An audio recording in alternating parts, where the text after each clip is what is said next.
বান্দরবনের প্রথম পর্বতে সবাইকে স্বাগতম।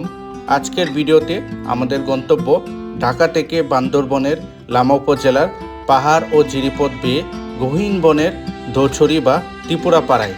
এরপর আমরা পাহাড় বেয়ে মরংপাড়ায় মরংদের কৃষ্টি ও কালচার দেখব। সুতরাং বান্দরবনের প্রতিটি পর্বগুলো খুবই আকর্ষণীয় হতে যাচ্ছে, তাই অনুরোধ থাকবে প্রতিটি পর্বগুলো আপনারা শেষ পর্যন্ত দেখতে থাকুন। ঢাকা থেকে সিএনজি করে আরামবাগ থেকে রাত 11টার শ্যামলী পরিবহনে বান্দরবনের লামা উপজেলার উদ্দেশ্যে গাড়ি রওনা হলো। যাত্রা বিরতি কুমিল্লার নূরজাহান হোটেলে। যাত্রা বিরতিতে আমরা রুই মাছ দিয়ে রাতের খাবার কিছুটা খেয়ে নিলাম। যাত্রা বিরতি শেষে আমাদের গাড়ি ছুটে চলছে লামার উদ্দেশ্যে।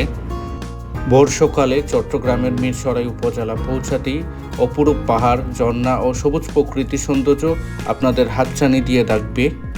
অপরূপ সৌন্দর্য দেখতে দেখতে অবশেষে চলে এলাম লামা উপজেলায়। লামা উপজেলা থেকে মোটরসাইকেলে করে ঝিরিও পাহাড়ের আঁকাবাঁকা দুর্গম পথে দোছড়ি পাড়ায় যাচ্ছি। মোটরসাইকেলে যেতে 2 থেকে 2.5 ঘন্টা লাগবে, আর পায়ে হেঁটে ট্রেকিং করে 5 ঘন্টার মতো। বাজার থেকে এই পর্যন্ত বেশিক্ষণ লাগে না। না, কষ্ট করতে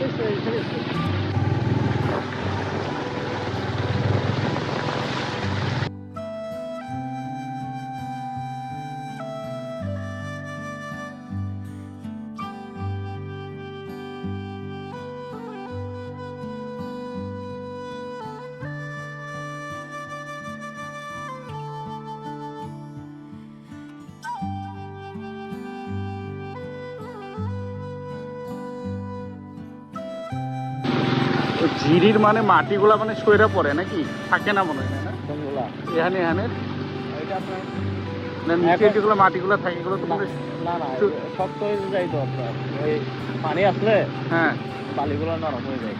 নরম হয়, কি চলে যায় না। চলে যায়, এখানে বালি শেষ নাই। হ্যাঁ, মনে করেন আপনার গেছে আবার আসবে, গেছে আবার আসবে ওইরকম। না আমাদের এদিকে হইলে তো এদিকটা তো মানে বাইক চালানোই সম্ভব হইতো না, মানে কুইটা পড়তো নিচে। এটা তো ছোট জিরি, আরেকটা আছে যে বড়, এটা হ্যাঁ। তো আপনার অনেক পানিও বেশি। বড়গুলাতে পানি কম থাকলে কি যাওয়া যাবে নাকি? আচ্ছা আচ্ছা, তাহলে ওইখানে মাটির আবার শক্ত মাটি, আমাদের এদিকে আবার নরম মাটি। এখানে তো আপনার গাড়ি চলতে চলতে শক্ত হয়ে গেছিল। কি গাড়ি চলে? আপনার এই জিরিতে আপনার বড় টলিগুলো চলে। হ্যাঁ, ট্রলিগুলো চলে নাকি? যাই তো আরো কই মাছ থাকতে যাবে মে পর্যন্ত যাবে আপনার তামাক যতদিন আছে ততদিন।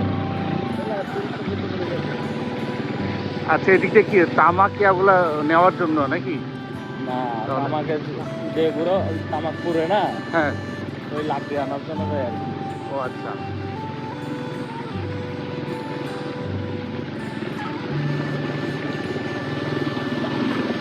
কারণ এখানে তো আপনার লাকড়ি ছাড়া তো তামাক হবে না, ওই তামাক হয় যে লাকড়ির উপরে।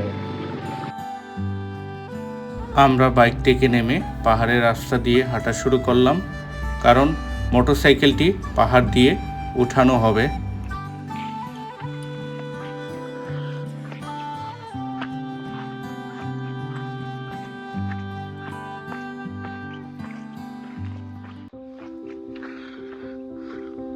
পাহাড় বেয়ে উঠছি উপরের দিকে।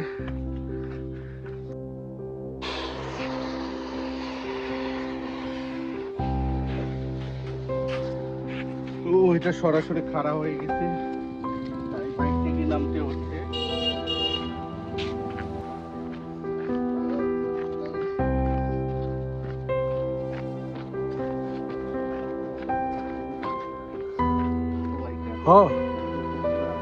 এই রাস্তা দিয়ে আমাদের বাইকটা গিয়েছে। কি পরিমাণে পানি ঝিরিতে, ভাবা যায় কি পরিমাণে পানি। আমরা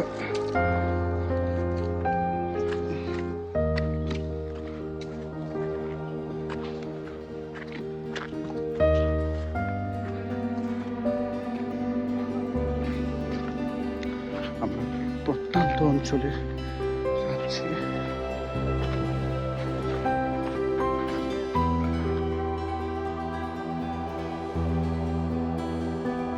অবশেষে পাহাড় পর্বত জিরিপথ পাড়ি দিয়ে দোছড়ি পাড়ায় পৌঁছালাম।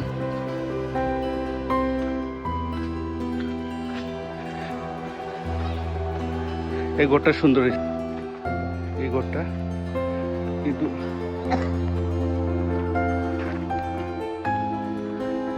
হ্যাঁ ফিল মানে সেই কামরাঙ্গা, ও সেই ভর্তি ফল পাকা। পাকা পাকা ফল। চলো আমরা একটা খেয়ে দেখি। এটারে কি চুমগড়, আপনারা কি মাচাং বলেন নাকি? এটা কি মাচাংগড় না বলেন না? আমরা তো মাচাং বলি এগুলাকে। এখানে তো যারা আছে বলে যে জুমগড় এটা বলে।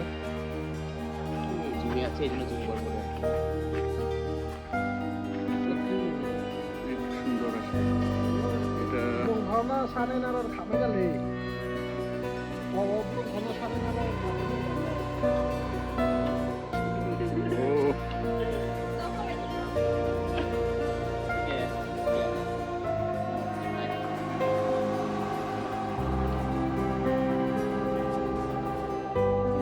লিচু গাছের মতো দেখা যায় না এটা?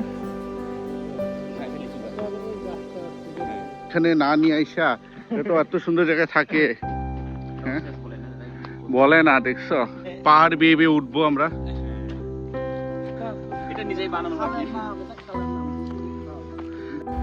পাহাড়ের উঁচু টিলায় একটি গির্জাঘর। এখানকার মানুষেরা এখানেই এসে ঈশ্বরের কাছে প্রার্থনা ও ঈশ্বরকে ডাকেন। পাহাড় আর পাহাড়, চারপাশে সেগুন গাছ।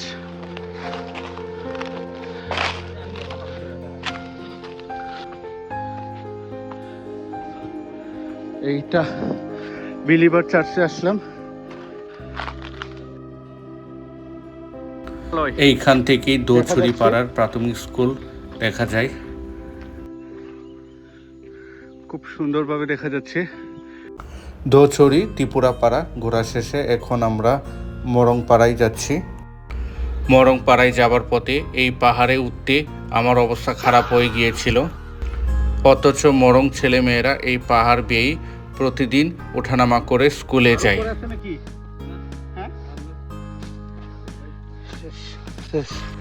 পরিশ্রমের পরে অনেক কঠিন মনে হয়েছে। মরংপাড়া আসতে চাই না, আমি আর আসবো না। মরংদের জীবনযাপন ও সংস্কৃতি দেখার জন্য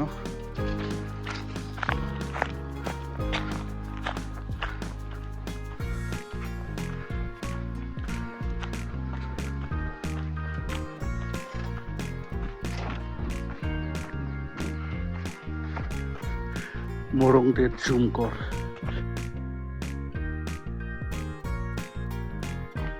আপনারা কি বলেন এটাকে? টুইয়া না, আমরা এটাকে আবার পং বলি। পং, হ্যাঁ।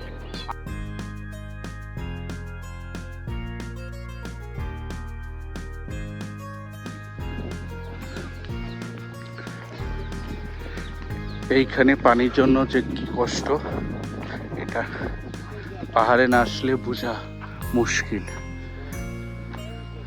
পানির জন্য, ঝিরির পানির জন্য কত নিচে যেতে হয়, কত কষ্ট করে উপরে উঠতে হয়।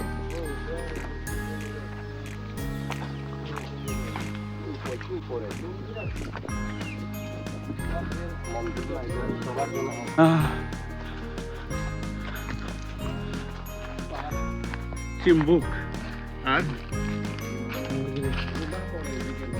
রুমা না?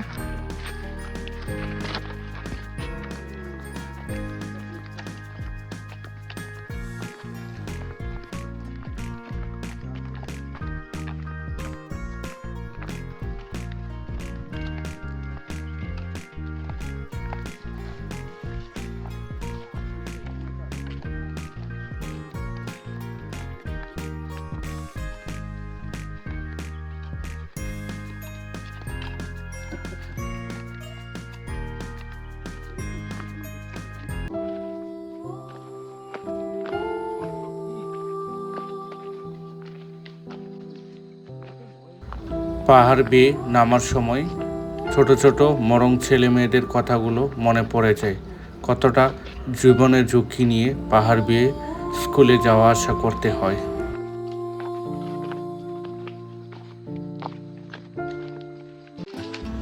ভিডিওটি ভালো লাগলে লাইক ও শেয়ার দিয়ে পাশে থাকুন। আগামী পর্বে জিরিতে মাছ ধরা, বাঁশের চুঙ্গায় রান্না ও পাহাড়ি নাচ সহ ইন্টারেস্টিং ভিডিও আসতে যাচ্ছে। তাই ভিডিওগুলো মিস না করার জন্য চ্যানেলটি সাবস্ক্রাইব করে পাশে থাকুন। আবারও দেখা হবে নতুন কোনো পর্বে। ভিডিওটি শেষ পর্যন্ত দেখার জন্য আপনাকে অসংখ্য ধন্যবাদ।